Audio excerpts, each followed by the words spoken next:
Let's look at an example now of a hard determinist. And for this, we're going to consider the views of Baron Paul-Henri Dietrich d'Holbach. If you speak French, please forgive my pronunciation. His years are 1723 to 1789, and in his day he was a fairly well-known French philosopher. You can see him here. He looks like a dapper 18th century gentleman. He obviously had a love for fine yellow French chairs and some pretty killer leggings. But I digress. He was knowledgeable in a lot of the science of his day. He was interested in chemistry and mineralogy, and he translated some scientific works into French. He also was maybe at least as well known for translating some anti-Christian pamphlets into French. So he was known in his day as, kind of a village atheist type of guy, not a big fan of belief in God. More importantly, for our purposes, he was a naturalist. And I'll talk about what that means in just a minute. His most famous book was called The System of Nature, which was published in 1770. And the basic idea of this book is that everything there is can be explained in terms of matter and motion. That's all. There are no souls, there are no purposes, there's no God. There's just physical matter, and then that matter moves and sticks together and comes apart, and that's all there is. Some critics of this book nicknamed it the Bible of atheists.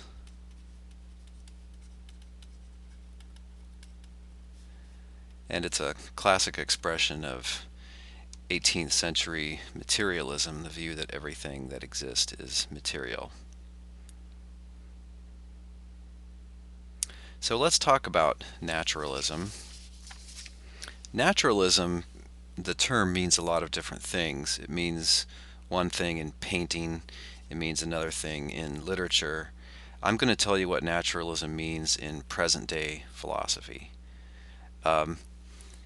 In philosophy, we use the term nowadays to refer to a whole worldview. And a worldview is just a complete, way of looking at reality.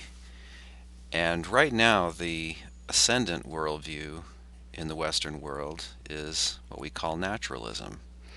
And it's the ascendant worldview, the most popular one, because normally it is not stated, it's just presupposed. Normally it's not even given a name, it's just assumed to be something that we all know now. So if you take a class in biology or chemistry or physics, naturalism may just be assumed. Most philosophers are naturalists, or at least maybe 2/3 of them are. Some are not. So let's look at naturalism and contrast it with another fairly popular worldview, which is monotheism, because it's different. The two are different along all three dimensions. So the first dimension is the epistemic stance, and that's the view that it has about knowledge and evidence. That's what epistemic means.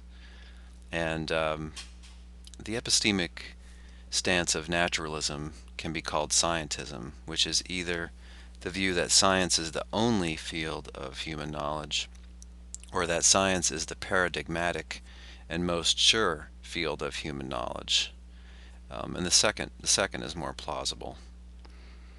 In contrast, monotheism says there are many ways of knowing, some more sure than science. Also, humans have some way to get knowledge about God. Presumably that's not through science, at least not mainly. The second dimension of a worldview is its grand story, which is just a narrative about how all things came to be. According to naturalism, all things came to be, ultimately from nothing, by unintelligent, unguided processes. So once we had organisms around that could reproduce, evolution and natural selection took over. Before that, it's a bit less clear where things came from. But whatever processes it was that led to the world we see around us, they were purely physical processes. There was nobody in charge or nobody directing things for their own purposes. According to monotheism, all things except God ultimately come from God's free creation.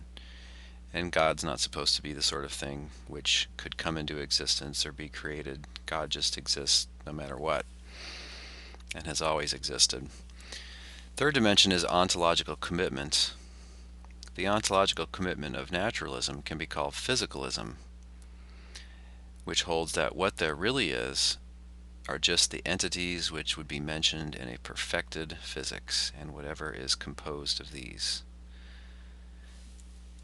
Physicalism used to be called materialism, and there's nothing wrong with that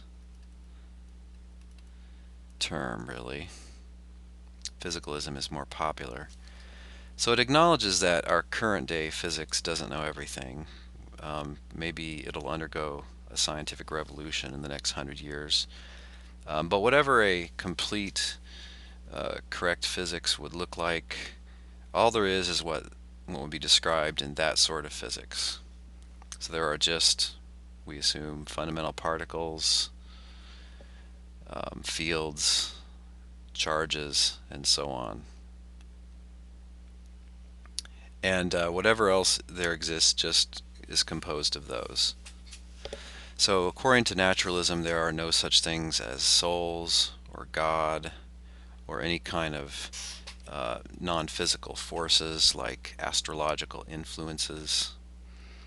In contrast, on monotheism, there is a personal God distinct from the rest of reality. He created the rest of reality, or we could say the cosmos, the whole physical world, the whole world that's in space and time. He created it originally, he keeps it existing through time, and preserves it as an orderly system. Both of these worldviews have a couple of things going for them versus other worldviews. One is that they're fairly simple. Naturalism is a bit more simple. Naturalism just posits one kind of thing. There's just physical things, and there are only physical processes.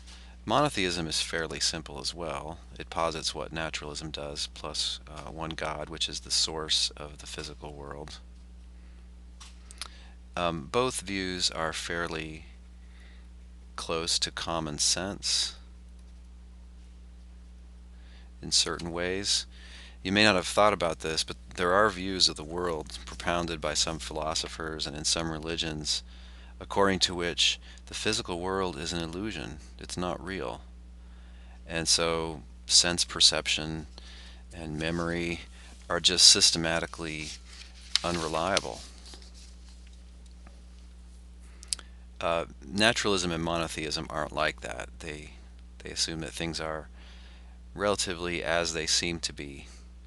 Okay, a couple of comments about this scheme, about this comparison. One is that we're just talking about two predominant worldviews here. Not everyone is one or the other. So for instance, if you're a polytheist, if you believe in many gods, you don't hold either one of these views. But naturalism is, as I mentioned, the predominant view in the West and to some extent worldwide among educated people. Now, it wasn't always that way. Before Darwin, naturalism was always a very small minority view. It just didn't seem to have any good answer to where did this wonderful world come from, and how did we get this amazing structure that we find in living things, like the human brain or the human eyeball or just the structure of a tree. It seems lame to say, well, matter just happened to come together that way, whereas theists could say God made it that way for his own purposes. Anyway, Darwin made the world safe for naturalism, and since Darwinism was widely accepted, naturalism has become more and more popular. Another point is that naturalism implies atheism, but not vice versa. If naturalism is true, then atheism must also be true. And you might wonder if the reverse holds. If atheism is true, does it follow that naturalism is true? No, the first of these is correct and the second is not. If naturalism is true, then atheism does have to be true. There's no room in a naturalistic view of the world for a God, so the number of gods must be zero. That's atheism. But if you start with atheism and you assume that there aren't any gods, it doesn't follow that naturalism is true. You might be an atheist and believe in ghosts, astrological influences, luck, and souls. You might believe in all sorts of non-physical things and be a naturalist. So, and be an atheist. So if you're an atheist, it doesn't follow that you're a naturalist. But if you're a naturalist, you must be an atheist. And naturalism is kind of the accepted way to be an atheist nowadays.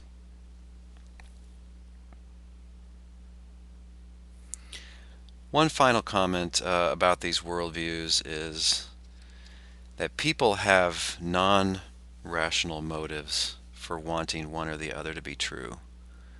So the idea is probably familiar to you that some people just want there to be a God. They find it comforting. They find the idea of a world without God to be scary. So they have that motive of fear for believing in monotheism. But it's an interesting point that people also have non-rational motives for believing naturalism. There are a number of people that would just be really mad if it turned out that the Catholics and the Baptists and the Muslims were correct, and that there's a God that made the world and is in charge of it. That just isn't the kind of world that some people want there to be for different reasons. Now the issue is not which of these two pleases us, which of the two is more popular. The issue is which is true. All right, they can't both be true. They could both be false, but they can't both be true. And the question that you should ask yourself is, which of these two views makes better sense of everything that I experience? As we'll see, great philosophers differ over this.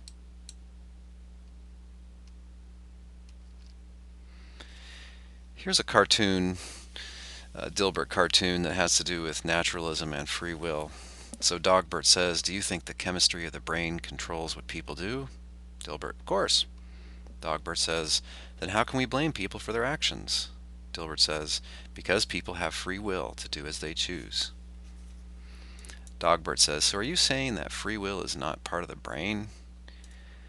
Of course it is, but it's the part of the brain that's just out there kind of being free. So he's waving his hands, which signifies he doesn't know what he's talking about.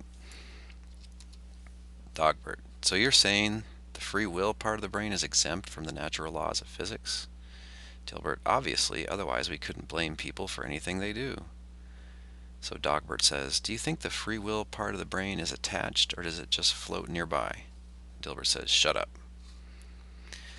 So the worry here is there's a couple of worries. Is it true that if naturalism is true, then we are not free? Because if naturalism is true, physicalism is true. Physicalism says everything there is physical, and it's plausible. A lot of people would say that every physical object is wholly controlled by the laws of nature. Every physical event happens in accordance with the laws of nature, and of course those aren't up to us. And so you might think that we are free only if we have souls. If we have some non-physical non-physical part, if we have some non-physical part which is outside that causal network, it's not governed by the laws of nature which control every physical event. Does freedom require believing that in addition to a body, we also have a soul? And maybe free choice occurs in the soul, and so that gets around this problem? Well, it's not clear. We'll have to come back to this.